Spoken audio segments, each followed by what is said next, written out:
Hello welcome back to ലേണിനോ. So നമ്മുടെ കീം 2024 ഒരു പുതിയ അപ്ഡേറ്റ് വന്നിട്ടുണ്ട്. നമ്മുടെ ഫൈനൽ ആൻസർ കീ പബ്ലിഷ് ചെയ്തിട്ടുണ്ട്.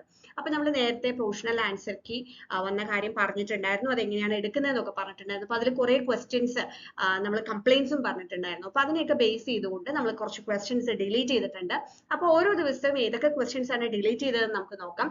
അതിനുശേഷം നമുക്ക് എത്ര മാർക്ക് ഉണ്ട് എന്നുള്ളത് എങ്ങനെ കാൽക്കുലേറ്റ് ചെയ്യുന്നുള്ള കാര്യങ്ങൾ കൂടെ നോക്കാം. ഓക്കെ, അപ്പൊ ഫസ്റ്റ് നമുക്ക് ഏതൊക്കെ ക്വസ്റ്റ്യൻസ് ആണ് ഡിലീറ്റ് ചെയ്തത് നോക്കാം. ഓക്കെ, അപ്പൊ 5-ാം തീയതി നടന്ന എക്സാമിന്റെ എക്സാമില് ക്വസ്റ്റ്യൻ നമ്പർ 22, 53, 94, 150 ഇത്രയും ക്വസ്റ്റ്യൻസിലാണ് ചേഞ്ച് ഉള്ളത്. അതിൽ 22nd നമ്മൾ നേരത്തെ പബ്ലിഷ് ചെയ്തത് സി ആയിരുന്നു, അത് ഡിലീറ്റ് ചെയ്തിട്ടുണ്ട്. 53 ക്വസ്റ്റ്യൻ നമ്പർ 53 ബി എന്ന് കൊടുത്തിട്ടുണ്ടായിരുന്നു ആൻസർ കീയിൽ, അത് ഡിലീറ്റ് ചെയ്തിട്ടുണ്ട്. ക്വസ്റ്റ്യൻ നമ്പർ 94 എ എന്നായിരുന്നു കൊടുത്തിട്ടുണ്ടായിരുന്നത്, അത് ഇ എന്ന് മാറ്റിയിട്ടുണ്ട്. ദെൻ ക്വസ്റ്റ്യൻ നമ്പർ 150 ബി ആയിരുന്നു നേരത്തെ, അത് ഡിലീറ്റ് ചെയ്തിട്ടുണ്ട്. അപ്പൊ ഇത്രയും ക്വസ്റ്റ്യൻസ് ആണ്, 4 ക്വസ്റ്റ്യൻസ് ആണ് 5-ാം തീയതി നടന്ന എക്സാമിൽ ചേഞ്ച് വന്നിട്ടുള്ളത്. ദെൻ 6-ാം തീയതി നോക്കുകയാണെന്നുണ്ടെങ്കിൽ ക്വസ്റ്റ്യൻ നമ്പർ 22 അത് സി ആണ് പബ്ലിഷ് ചെയ്തിട്ടുണ്ട്, അത് ഡിലീറ്റ് ചെയ്തിട്ടുണ്ട്. 32 അത് ഇ എന്നാണ് നേരത്തെ ഉണ്ടായിരുന്നത്, അത് ഡിലീറ്റ് ചെയ്തിട്ടുണ്ട്. ആൻഡ് 139 സി എന്നായിരുന്നു, അത് എ എന്നാക്കിയിട്ടുണ്ട്. ഓക്കെ, നെക്സ്റ്റ് നമുക്ക് 7-ാം തീയതി നോക്കുകയാണെങ്കിൽ 14th ക്വസ്റ്റ്യൻ അത് ഇ എന്നുള്ള ഡിലീറ്റ് ചെയ്തിട്ടുണ്ട്.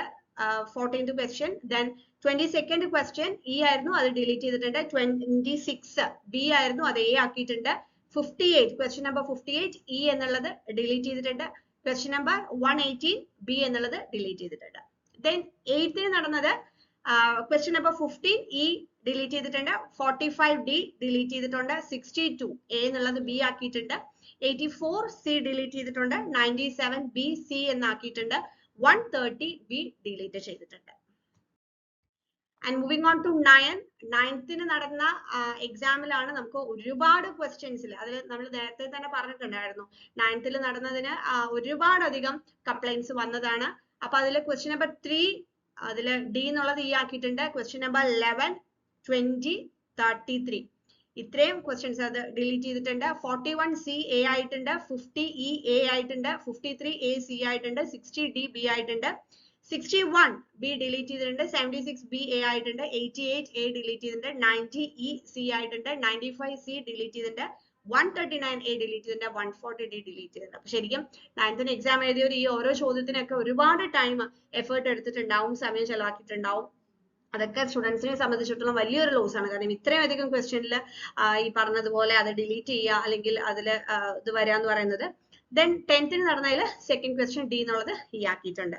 അപ്പൊ ഇതാണ് നമ്മളുടെ ഫൈനൽ ആയിട്ടുള്ള ആൻസർ കീ എന്ന് പറയുന്നത്. സോ നിങ്ങൾക്ക് ഒഫീഷ്യൽ വെബ്സൈറ്റിൽ പോയി കഴിഞ്ഞാൽ അതിന്റെ ബാക്കി ഡീറ്റെയിൽസ് കിട്ടും.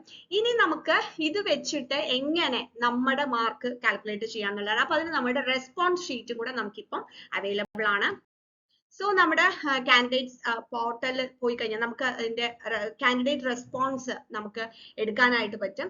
സോ കാൻഡിഡേറ്റ് റെസ്പോൺസ് എടുത്തു കഴിഞ്ഞാൽ നമ്മൾ ആൻസർ ചെയ്ത് നമുക്ക് അറിയാൻ പറ്റും. അപ്പൊ അത് ബേസ് ചെയ്തുകൊണ്ട് ഈ പറഞ്ഞ ആൻസേഴ്സ് ഡിലീറ്റ് ചെയ്ത് വെച്ചിട്ട് നമ്മുടെ മാർക്ക് നമുക്ക് കാൽക്കുലേറ്റ് ചെയ്യാനായിട്ട് പറ്റും. ഓക്കെ, അപ്പൊ ആ ഒരു മാർക്ക് വെച്ച് നമുക്ക് ഏകദേശം ഒരു ഐഡിയ, നമുക്ക് എത്ര റാങ്ക് വരും എന്നുള്ള കാര്യങ്ങളൊക്കെ ഒരു ഐഡിയ കിട്ടും.